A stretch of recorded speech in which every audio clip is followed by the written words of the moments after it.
Saludos en el divino querer.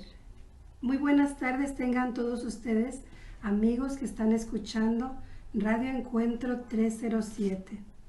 Una vez más nos encontramos compartiendo con ustedes este programa, como en el cielo, así en la tierra. Y esta tarde se encuentra con nosotros Sarita León. Buenas tardes, gracias por escucharnos a todos los oyentes. Bienvenidos. Lupita Vega. Muy buenas tardes, muy felices y contentos de estar aquí reunidos un día más. Y el padre Héctor Montoya. ¿Qué tal? Felices de estar aquí y también muy deseosos de compartir este gran tesoro que el Señor nos ha dado ya por medio de Luisa. Y una servidora, Patricia Rangel, y como usted dijo, padre, estamos ansiosos por compartir este tesoro tan grande. La semana pasada nos quedamos hablando un poquito en lo que era la diferencia o qué significa hacer la voluntad de Dios y vivir en la voluntad de Dios. Hay una diferencia grandísima. Pero en este día nos vamos a concentrar en qué es la divina voluntad, porque hemos estado hablando de la divina voluntad bastante, pero ¿qué es?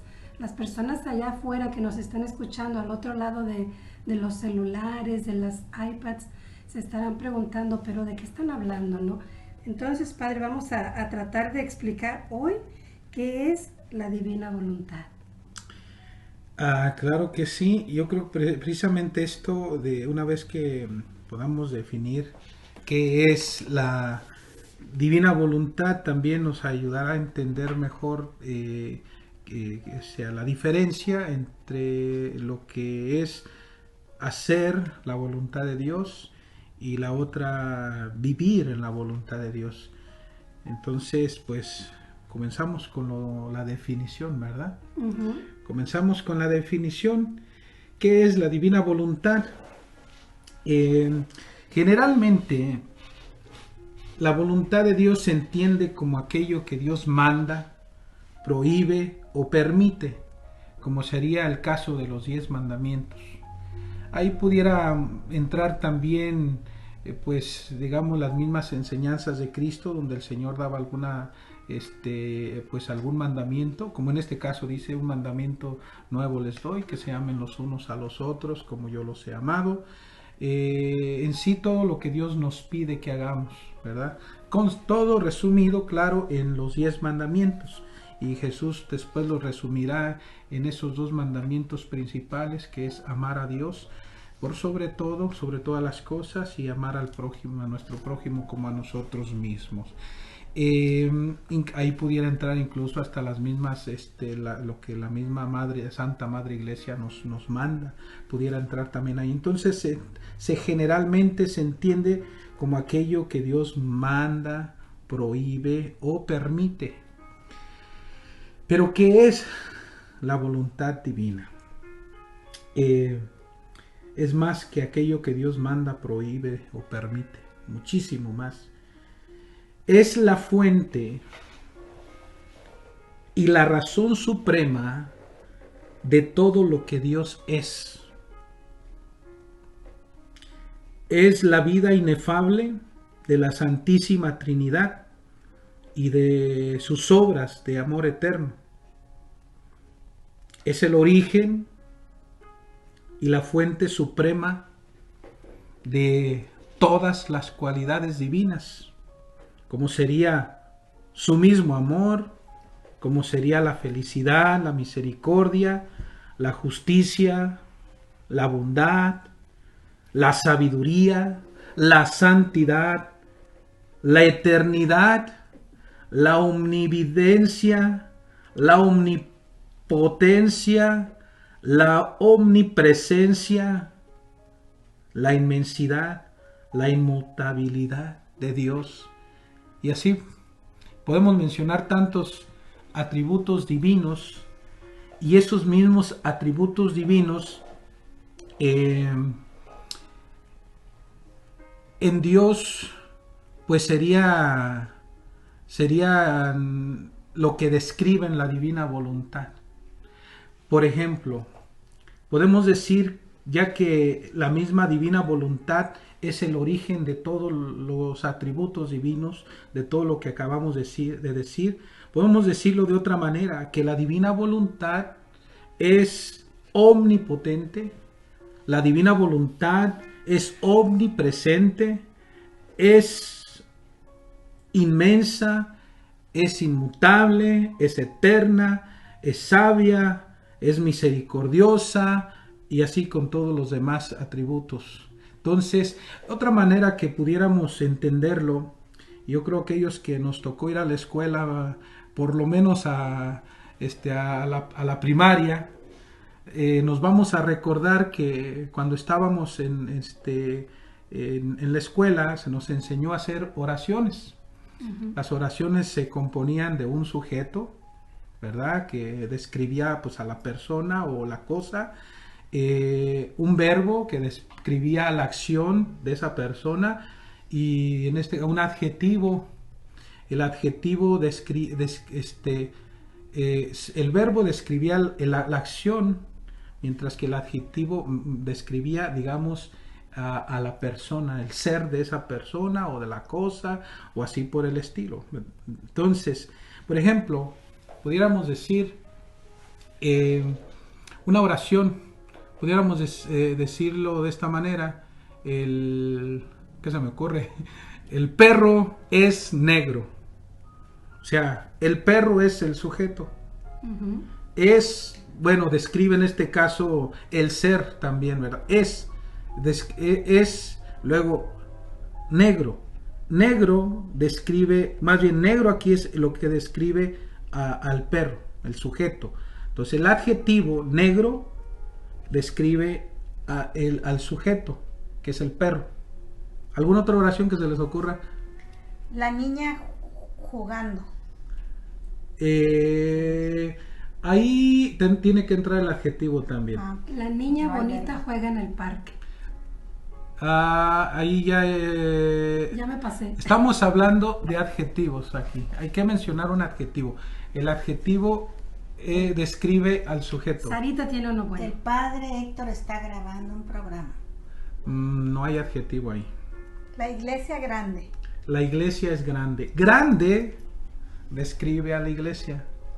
Es, pues bueno, es lo que está, simplemente es, en este sentido sería el verbo, ¿verdad? Pero en este caso sería, entonces, la iglesia es grande. El adjetivo es grande. Grande describe a la iglesia. Podemos decir también como, digamos, mi papá es protector, ¿verdad? Protector sería el adjetivo, describe a mi papá, que es el sujeto. Y así pudiéramos mencionar muchos ejemplos. Bueno, no hay que dejar fuera a las mamás, ¿verdad? Entonces, mi mamá es ¿qué? Bonita. Es buena cocinera. Mi mamá es buena cocinera. Buena cocinera, buena sería el adjetivo, ¿verdad? Buena cocinera. Entonces, buena describe a mi mamá. ¿Sí? Entonces, buena cocinera. Sería el adjetivo en este sentido. Ahora, lo aplicamos a lo que es la divina voluntad. Usando los atributos divinos serían los adjetivos. Los atributos divinos serían los adjetivos que describen al sujeto. El sujeto es la voluntad divina. Entonces, mencionamos varias cualidades divinas. Mencionamos que por ejemplo, mencionamos el amor, la felicidad, la misericordia, la eternidad, o sea, todo esto. Entonces, ¿cómo pudiéramos? Esas cualidades divinas serían los adjetivos que describen el sujeto, que es la divina voluntad. Entonces, por eso podemos decir, la divina voluntad es omnipotente. La divina voluntad es omnividente, omnipresente, inmensa, eterna, santa, sabia, feliz, amorosa, misericordiosa, y así con todo lo demás. ¿Sí? una manera también pudiéramos de describirla, una manera también de poderla describir, digamos, es la imagen del sol, ¿verdad? La imagen del sol, o sea, el sol en sí sería la voluntad divina. Describiría la voluntad divina. Los rayos del sol es como las cualidades de ese sol. Cada rayo de sol, hay muchos rayos del sol, digamos, por así decirlo, nada más por el hecho de usar un ejemplo, que cada rayo del sol describiría una cualidad divina: misericordia, justicia, amor, bondad, sabiduría, omnipotencia, omnividencia, todas las cualidades divinas serían esos rayos. Pero el sol, pero la divina voluntad sería en sí ese sol, y los rayos serían esas cualidades divinas. Bueno, creo que por ahí más o menos va la cosa, pero hay más. Espero que se haya entendido, a ver si no los enredé más. La divina voluntad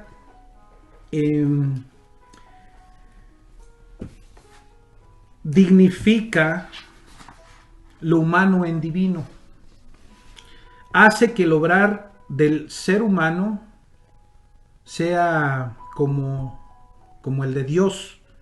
En otras palabras, se escucha, yo creo que esto es algo bastante profundo, ¿verdad? Hace que el hombre llegue a ser Dios. Pero claro que hay que entender una cosa, ¿verdad? El ser humano sigue siendo ser humano, pero con el sentido de que el ser humano se puede divinizar por la gracia, y más si se toma la divina voluntad como vida misma. Y es donde entra también el hecho de que Dios nos creó a imagen y semejanza suya.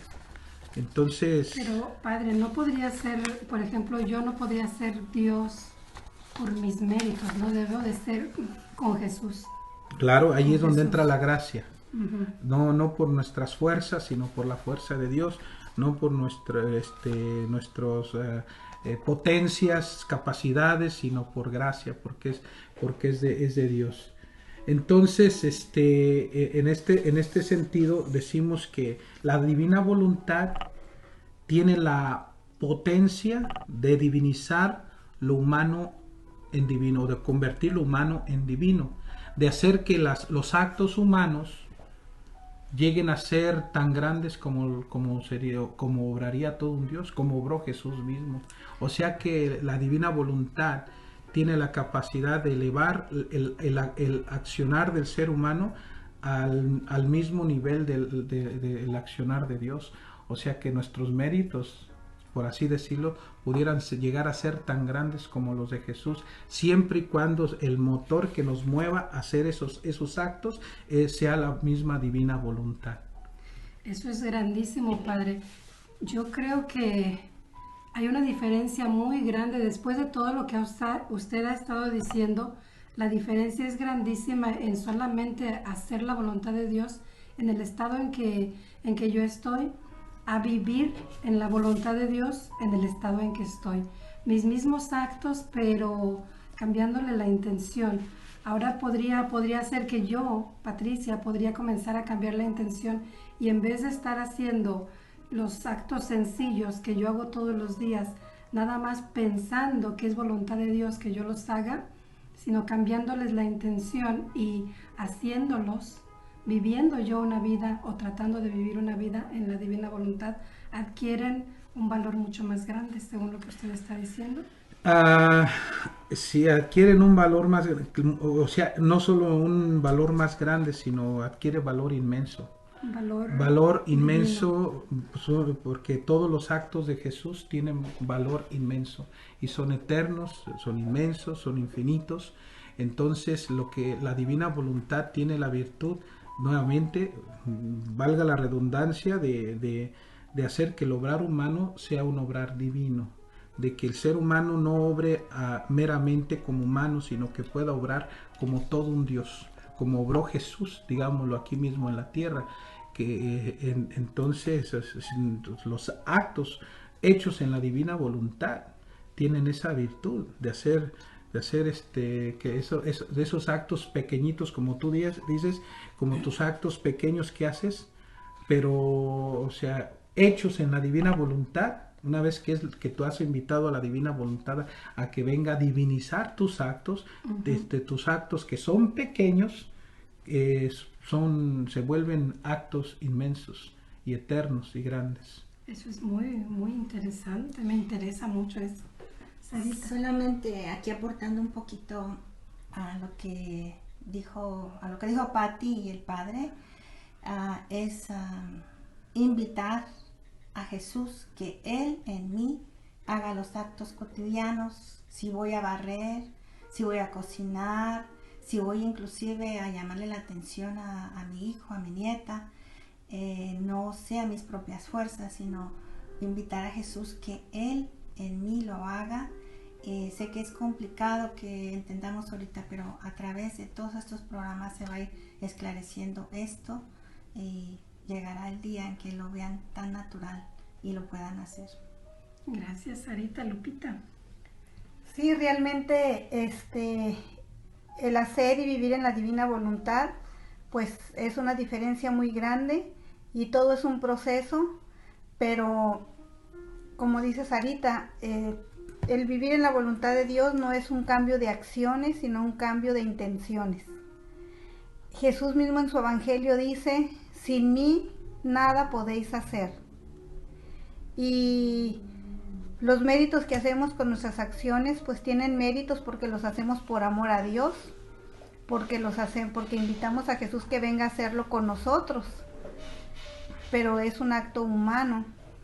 Pero si ahora este nuevo modo en que le digamos a Jesús, ¿verdad? Me uno a ti, a tu humanidad y a tu divinidad, préstame tu divina voluntad y ven a hacer este acto en mí, ven a trabajar en mí, ven a hacer el trabajo de mi casa en mí. A todos los actos podemos invitar esta voluntad divina y el mérito son los méritos de Jesús. Es muy diferente, ya que Lupita está tocando esto, cuando una persona, yo he escuchado esto de personas que llegan a decirle muchas veces en su oración al Señor: Señor, acompáñame, ven a hacer conmigo lo que voy a hacer. Sí, está muy bien, pero Jesús está de espectador. O sea, Señor, ven, acompáñame, y está de espectador. Ven, ayúdame. Bueno, pues nos puede ayudar, pero sus actos de Él siguen siendo de Él, ¿verdad? Mis actos siguen siendo los mismos, porque la parte que Él le tocaría hacer, ¿verdad? Digamos, pues Él lo está haciendo. Pero es diferente cuando uno le está diciendo al Señor: sé tú quien lo hagas en mí. Toma mi cuerpo, toma mis manos, toma mis pies, toma mi corazón, o sea, sé tú quien lo haga todo en mí. Toma o sea, con tu voluntad, diviniza mi voluntad. Sé que sea tu voluntad la que esté obrando y actuando en mí a través de este acto que estoy haciendo. Bueno, entonces ya vamos a proseguir con lo de la definición, porque todavía no hemos terminado. Entonces seguimos. La divina voluntad es la santidad de las santidades, que rebasa grandemente, hasta tenemos que decir inmensamente, la misma santidad de los santos. Quien vive en la divina voluntad deja muy por detrás a todos los santos. Yo sé que hay gente muy devota de tantos santos. Por ejemplo, no falta quien dirá: oh, mi santo favorito es el Padre Pío. Pues mi santo favorito es San Francisco de Asís. En un tiempo lo fue conmigo, todavía lo quiero, ¿verdad? A San Francisco de Asís, y lo admiro tanto. Yo en lo personal, uno de los, aparte de San Francisco de Asís, tengo como uno de mis santos favoritos a San Juan María Vianney, que es el patrón de los sacerdotes, y nomás ver su vida hasta me siento chiquito, porque digo, no he hecho nada comparado con lo que él hacía, ¿verdad? Y así pues cada quien tiene como un santo personal a quien le reza, y muy bien, ¿verdad? Algunos, claro, nomás se quedan con Jesús y con la Virgen, muy bien, muy bien, pero también si pueden encontrar otra palanca, de verdad, además de nuestra madre, ¿por qué no acudir a los santos? Pues muy bueno. Y a veces pues pensamos quizás ese santo, a lo mejor que tuvo una santidad tan grande y nos sentimos chiquitos, nos sentimos muy lejos.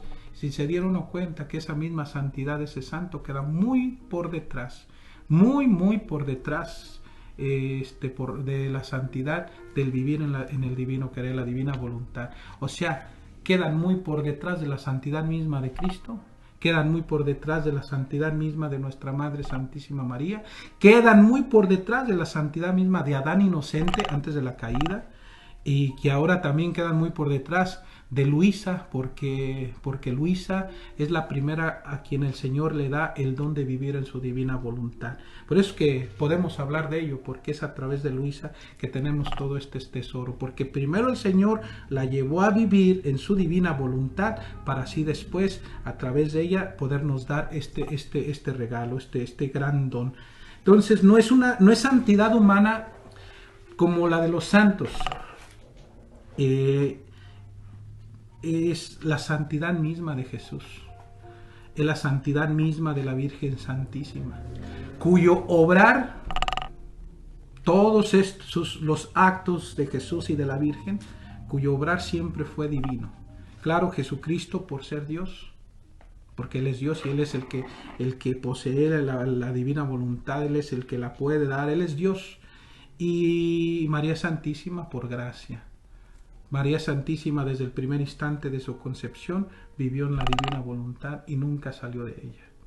Padre, entonces para nosotros poder llegar a obtener este don tan grande de vivir en la voluntad de Dios, es necesario que primero yo pase por la santidad humana, que primero yo me ejercite en todas estas virtudes, que obedezca a los 10 mandamientos, ¿o puedo entrar directo a vivir en la divina voluntad? Si todos los santos, te lo puedo poner de esta manera, si todos los santos que tuvieron esa santidad humana hubieran conocido, o se les hubiera llegado también el tiempo de haber conocido estas grandes verdades, hubieran hecho hasta lo imposible por poder poseer este don aquí en la tierra.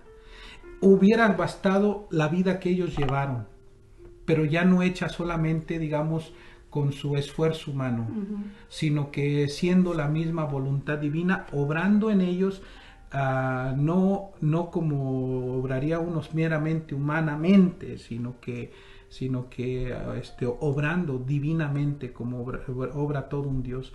Ellos no la conocieron porque no se había llegado el tiempo, pero si todos los santos lo hubieran conocido, si muchos de ellos tan solo por el amor al Señor dieron la vida.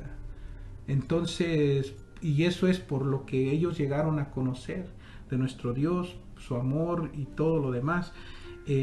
Ahora, si ellos hubieran conocido estas grandes verdades, no solamente hubieran dado la vida una vez, lo hubieran dado 1000 veces, 10,000 veces, cuanto fuera necesario, con tal de poseer este gran tesoro tan infinito. Entonces, los santos mismos la hubieran abrazado. Yo creo que muchas veces nosotros, Padre, nosotros nos preguntamos, ¿por qué a mí me tocó vivir en este tiempo, no? Yo me he preguntado, ¿por qué no me tocó vivir, por ejemplo, en el tiempo de Jesús? Y ahorita que usted está explicando todo eso, me llega una luz muy grande y me digo, bueno, pues estoy viviendo un tiempo privilegiado, ¿no? Porque están esos conocimientos y tengo la oportunidad de tratar como los santos del pasado que hicieron todo por agradar al Señor y son grandes santos, pero en santidad humana. Ahora yo quizás puedo llegar a obtener este don. Y yo también a todos los radioescuchas les estoy diciendo, están viviendo en un tiempo muy privilegiado. El Señor les está dando una oportunidad muy grande de conocer este tesoro tan grande que no se reveló antes, no se reveló en el tiempo, por ejemplo, de San Francisco de Asís, que el Padre Héctor comentó. Se nos reveló ahorita, se nos está revelando ahorita y tenemos que valorarlo mucho. ¿Sabes? Déjame, añado algo referente a esto, de la misma pregunta que me hacías, acerca de los santos. Los santos hicieron la voluntad de Dios. y muchos la hicieron, incluso pudiéramos decir hasta en perfección. O sea, humanamente hablando. Cuando hablo de perfección es humanamente hablando, porque también no se puede vivir en la divina voluntad si no se hace.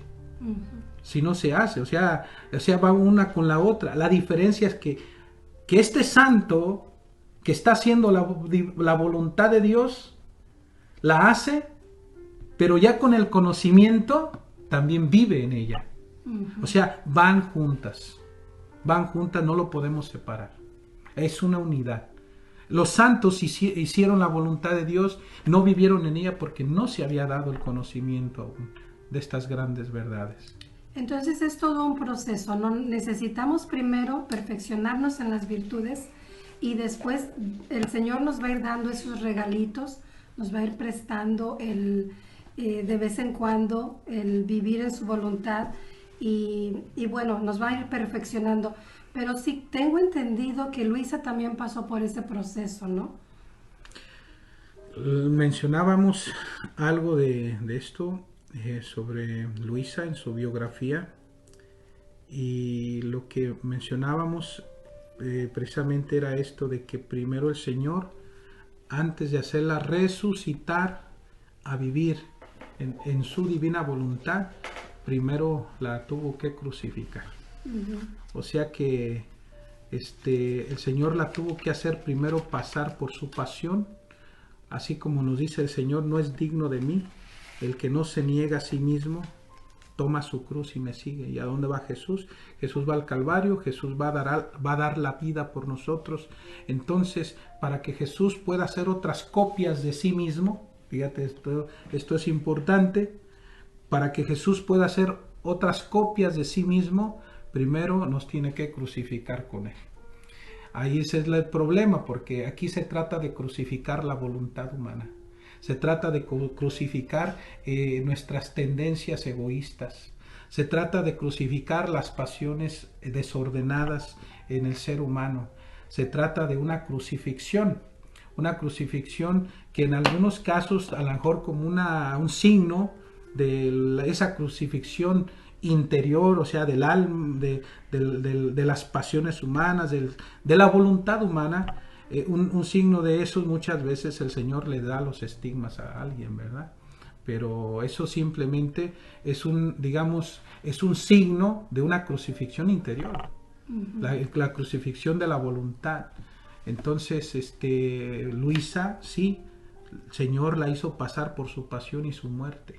Tuvo que morir con Cristo a su voluntad para después resucitar con Cristo en su divina voluntad. Se podría decir que con Luisa fue diferente, porque Luisa fue como quien dice a la que le dio el don, pero ya después nosotros los que vamos a intentar vivir en la divina voluntad, ¿sería un poquito más fácil para nosotros, Padre? ¿O tenemos también que pasar por la crucifixión y todo esto? A ver, ¿qué piensan? Lupita.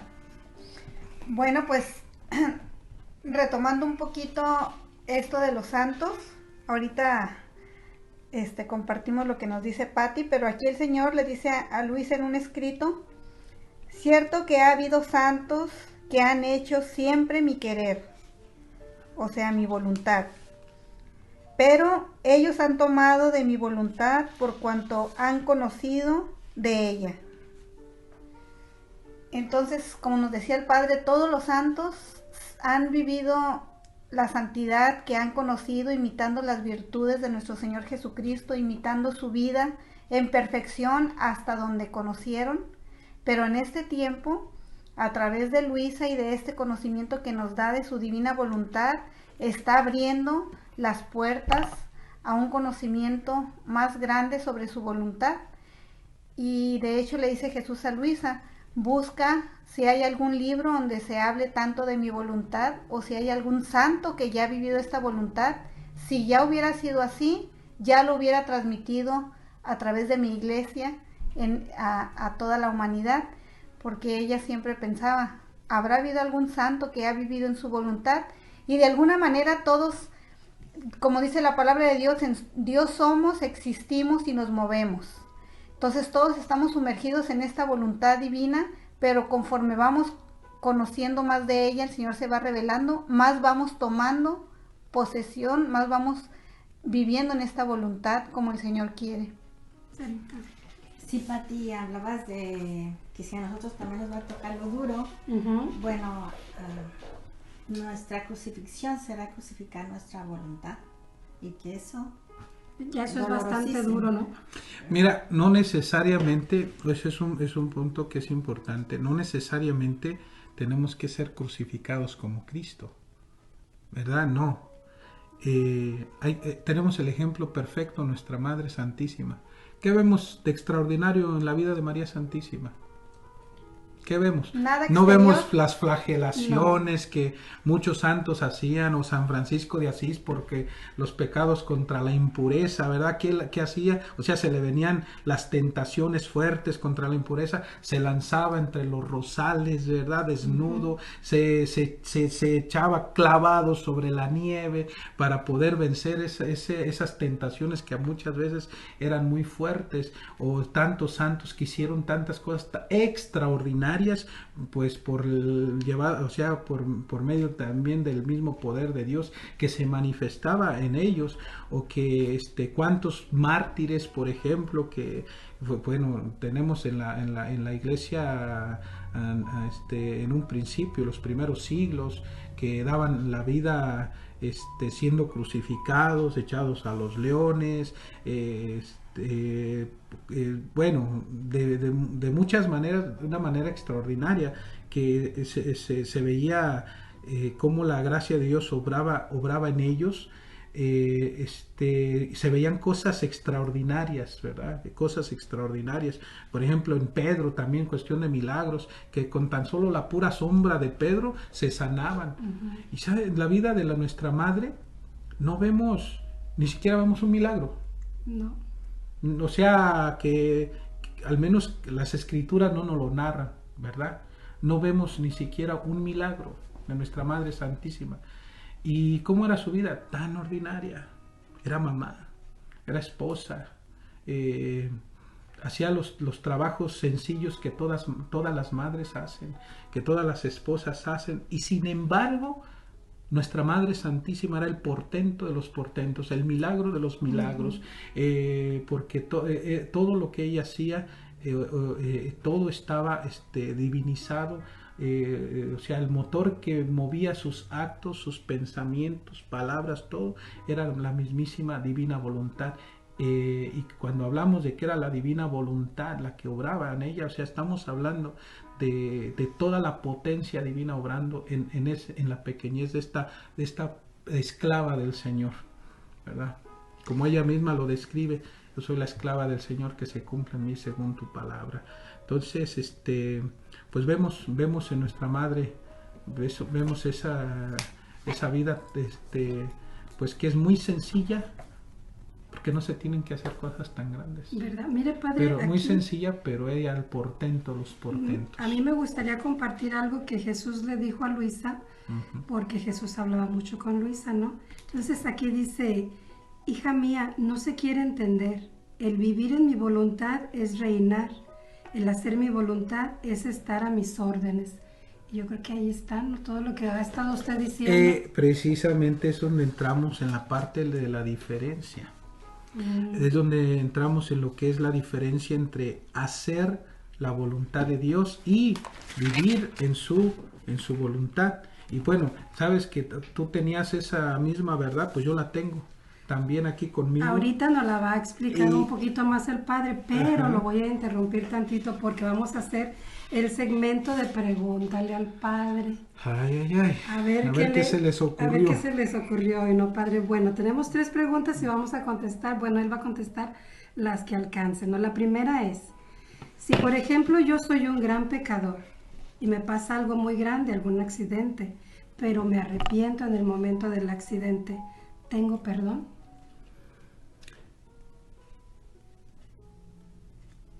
Aquí lo importante que acaba de decir esta persona es: me arrepiento.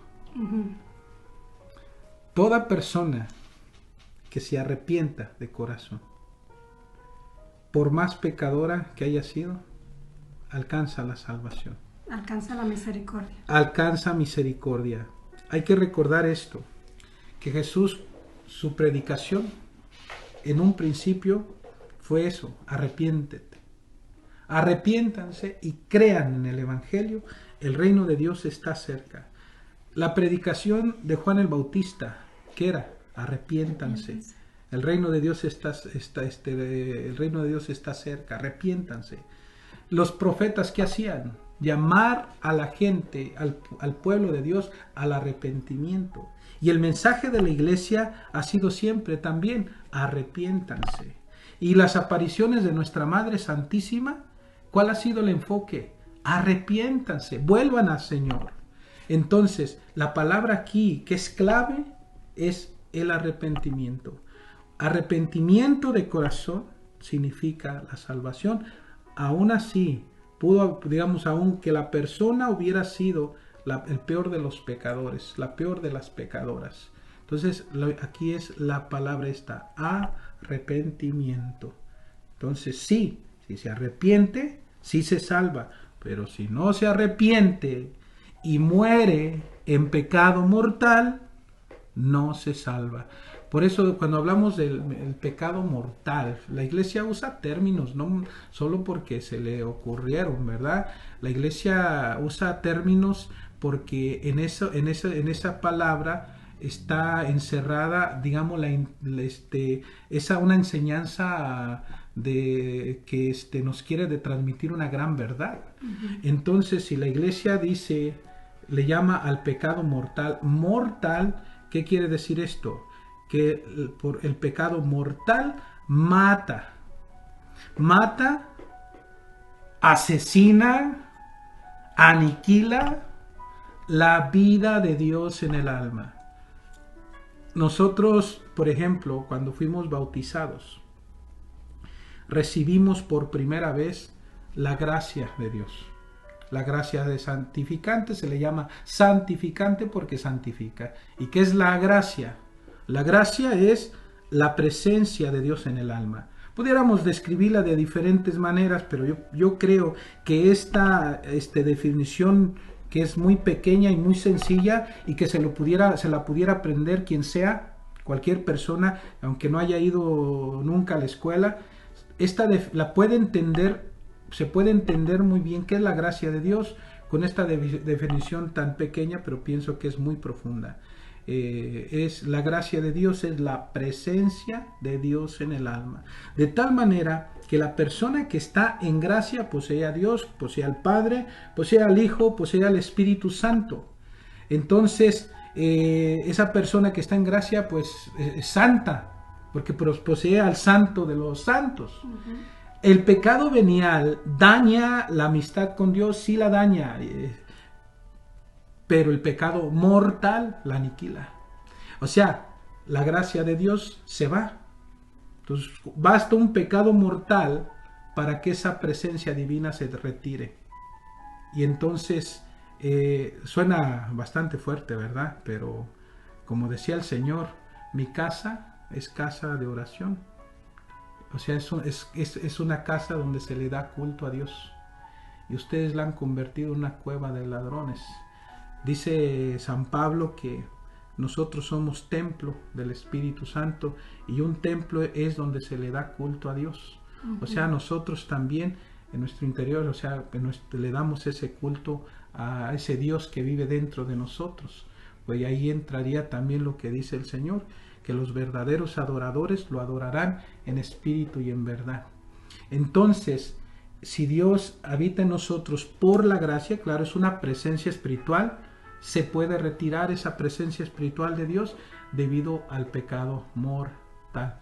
O sea, entonces, ya si en un momento esa persona estaba llena de vida, porque tenía a Dios, quien es vida, llena de luz porque tenía a Dios quien es luz, entonces ahora es el estado de esa alma que está en pecado mortal, es un estado de muerte, es un estado de oscuridad.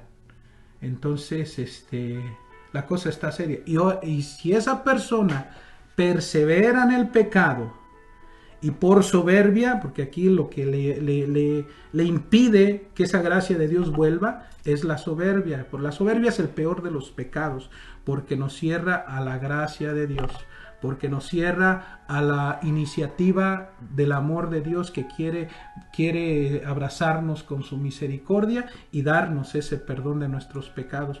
La soberbia rechaza esa gracia, rechaza esa misericordia. Entonces, si esa persona que está en pecado mortal y sobre todo peca de soberbia, la soberbia la domina, entonces persevera en el pecado y si no se arrepiente, no se salva.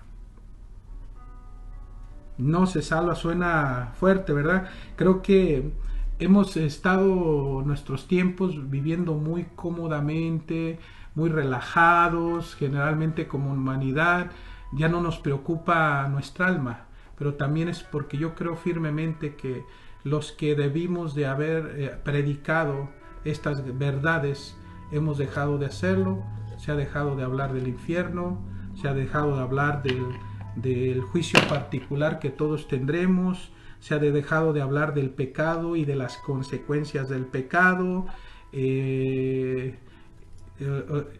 se ha hablado, dejado de hablar pues de que corre uno peligro, si uno no se convierte al Señor, si uno no se arrepiente de sus pecados, corre uno el gran peligro de la condenación eterna. Pues ahí está, el peligro es muy grande, no hay que dejar que nuestra vida eterna corra ese peligro. Yo creo que nosotros sabemos cuando pecamos, cuando cometemos algún pecado mortal. Entonces yo como lo entiendo un poquito, Padre, corríjame si estoy equivocada.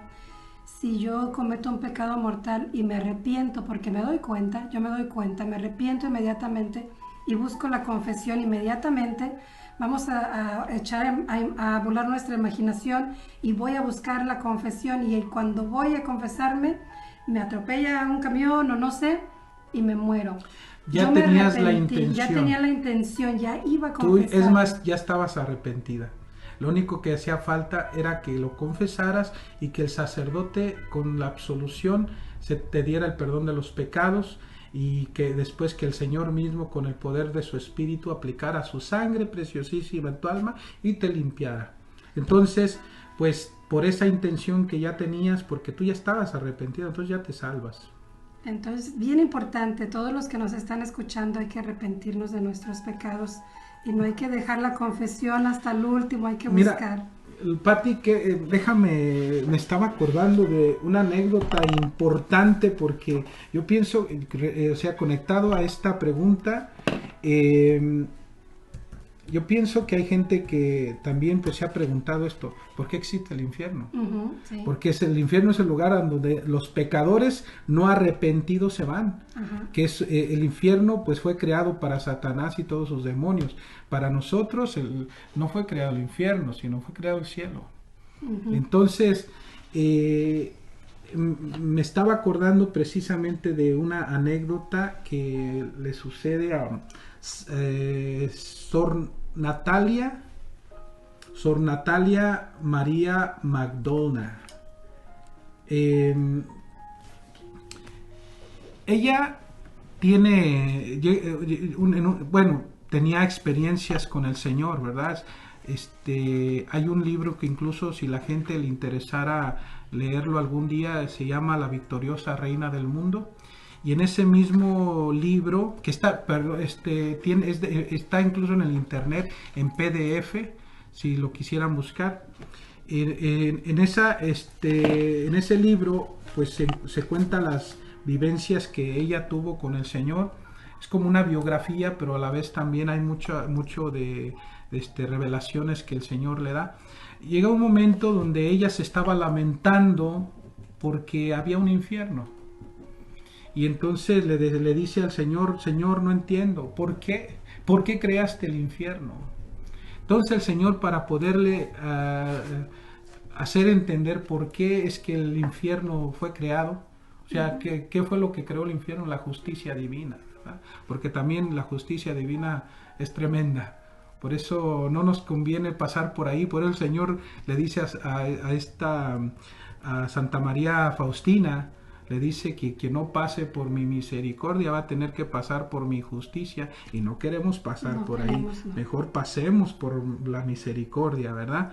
Entonces, el Señor, para hacerle entender por qué se había creado el infierno, le muestra una visión. Una persona estaba siendo juzgada, y esta persona, que había sido un gran pecador, al final de cuentas, pues en ese juicio particular, digamos que pasó la prueba.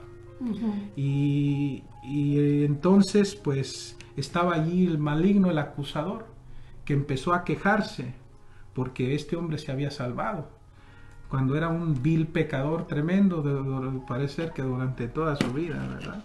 Entonces dice, no es justo, decía el maligno, no es justo. Él pecó toda su vida y muchísimas veces, y yo solamente pequé una vez y a mí no me perdonaste. Entonces el Señor se voltea hacia el maligno y le dice, Lucifer, ¿algún día me has pedido perdón? Y entonces ahí le empieza a salir ese humo negro de su soberbia, y con odio dice, eso nunca. Y entonces el Señor se voltea con Sor Natalia y le dice, ves, hija, si él me pidiera perdón, el infierno dejaría de existir. O sea, el problema de una vez que ya uno no se alcanzó a arrepentir en esta vida, ya no tiene uno la capacidad de arrepentimiento. Se pierde todo. Por eso la cosa está seria, ¿verdad? La cosa está seria. Muy interesante, padre. Fíjese, ahorita que está contando todo esto, me viene a la mente que si bien podemos tener ese arrepentimiento final, pero no alcanzamos a llegar con el sacerdote para que nos dé la absolución, ahí es donde entra la justicia divina, ¿no? Sí me voy a salvar, pero no me voy a ir al cielo. Mira, al final de cuentas lo que nos salva es la misericordia de Dios. Pero para que la misericordia de Dios se active en nosotros, nos tenemos que arrepentir. Porque la razón, Jesús vino a derramar su sangre, precisamente ¿para quién? Pues para que los pecadores pudiéramos beneficiarnos de ese sacrificio, que arrepintiéndonos, otra vez la palabra clave, arrepintiéndonos, podamos alcanzar esa salvación. Entonces, ahí está. Entonces, pues la clave es el arrepentimiento, y pues hay que estar bien listos con esto. Vamos a hacer una segunda pregunta y a ver cómo nos va con el tiempo. La segunda es, ¿por qué le permitían a Luisa que le celebraran la Santa Misa diario en su casa, cuando usted había comentado que no muy fácilmente se celebran misas en casas particulares? Pues eso es rarísimo, y de que se celebren misas en una casa, eso también. Nosotros no celebramos misa en casas, también es por obediencia al obispo. El obispo nos pide que pues las misas se tienen que celebrar en lugares santos, que fueron consagrados para ese fin, para dar culto al Señor, ¿verdad? Entonces esa es una razón. Quizás en un tiempo de persecución y de acuerdo a las necesidades, quizás se va a hacer eso, o yo sé que en ocasiones hay algunos que lo hacen, pero en el caso de Luisa, que tenía la misa diario, ¿verdad? Porque comulgaba diario, recibía al Señor, porque el alimento de Luisa era la voluntad divina y también Cristo, Eucaristía. Entonces, en el caso de Luisa, yo puedo entender por qué ella tenía misa diaria, siempre tuvo un sacerdote, precisamente por lo que es la vocación tan grande a la que ella estaba siendo llamada. Entonces, Luisa es un caso extraordinario. Es un caso extraordinario y pues por eso Dios también obró de una manera extraordinaria en ella, precisamente por ese gran don, esa gran misión que ella iba a recibir, como lo mencionábamos en su biografía, que serviría para destruir el reino de Satanás. O sea, el reino de Dios que viene aquí a la tierra. Se acaba el reino del maligno. Híjole, bueno, pues ahí está, ¿no? Por la grandeza de la misión que a Luisa le estaban encomendando, por eso tuvo eso. Pues vamos a continuar con el programa, nos queda todavía un poquito más. Lupita, ¿qué nos puede compartir en esta noche, Lupita? Que la escucho, más bien no la escucho, está muy calladita, muy atenta al Padre. Ay, pues aquí en estas lecciones de cielo, en esas enseñanzas que nos está dando el Padre, y pues nomás en pensando, si el Señor a Luisa 12 años la preparó para darle este don de vivir en su voluntad y entender que un don es un regalo. No se adquiere por méritos propios, no solamente por la bondad y el amor de Dios. Y recordar que este don es el don que tenía Adán antes del pecado. Tan nuevo esto ahorita que el Señor le da a Luisa, pero a ella es a la que la escoge, ella es el instrumento. Pero este don lo poseía Adán antes del pecado, y que ha sido un proceso en que el Señor ha ido llevando a la humanidad desde el Antiguo Testamento, el Nuevo Testamento, y ahora en este tiempo, después de esos 2000 años, el Señor nos quiere dar este don, el cual perdieron nuestros primeros padres, y que pues todos pensamos que la finalidad es la salvación. Pero el Señor mismo en su palabra nos dice, cuando al joven rico, le dice el joven rico, Maestro, ¿qué tengo que hacer para salvarme? Le dice el Señor, cumple los mandamientos. Esto los cumplo desde niño. Ah, le dice el Señor, ¿quieres ser perfecto? Ve y vende todo lo que tienes y sígueme. Entonces aquí vemos que el Señor, la finalidad para la cual nos crió no fue nomás la salvación. Adán antes del pecado no necesitaba ser redimido. Entonces digo, en este programa pues es una probadita de todo lo que se va a estar desarrollando en cada programa para ir conociendo y profundizando más en este conocimiento, en este don que le tomó el Señor 50 años darle estas lecciones de cielo a Luisa.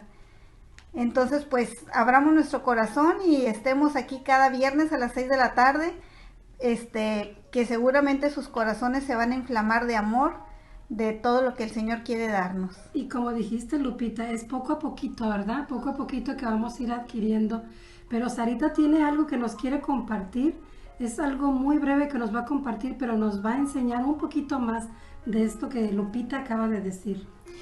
Sí, pues la razón que quiero leer esto es porque así a mí me ayudó a no ver ese don, ese regalo que me quiere dar el Señor tan lejano. Esta es una está en las cartas de Luisa, que las escribió en Corato por el año 1939, y dice así: ¿quieres saber cómo se crece en el fiat?